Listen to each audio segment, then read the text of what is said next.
Douglas Cairns grew up dreaming of an extraordinary life filled with great adventure. By the age of 25, he had already achieved his greatest ambition, flying jet fighters as a pilot in Great Britain's Royal Air Force. Just 4 years into training for the highest levels of aviation, his dreams came crashing down.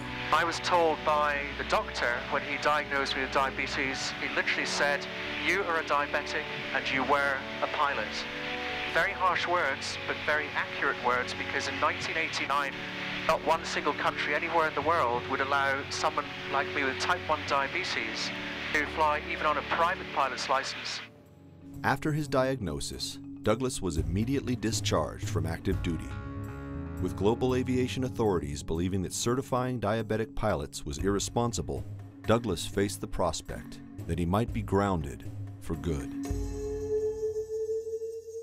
I have type 1 diabetes, so I use insulin to control my blood sugars. And one of the perceived dangers for flying is that if you don't balance that insulin with enough carbohydrate, then you can go low on blood sugar.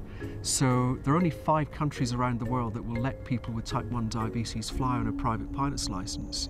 And the rest of the countries around the world will not allow that, primarily because of the background risk of hypoglycemic reactions. With advances in understanding of the disease, the United States was the first country to lift the ban on pilots flying with diabetes. Douglas Cairns was back in the cockpit. To prove that diabetics not only can manage their condition and enjoy a good quality of life, Douglas set out to prove that one can live an extraordinary life and accomplish record-setting achievements. In 2003, he became the first diabetic pilot to fly around the world. In 2009, he beat the world record by more than 30 hours, landing in all 48 contiguous states in less than 4 days. With 7 of aviation's world speed records under his belt, Douglas has set his sights for his most daring adventure yet. I'm intending to do a record-breaking flight this summer to beat the existing record to land in all 50 states of the USA. We're pushing the envelopes of demonstrating what we can do with diabetes. So we'll be setting a record with a difference.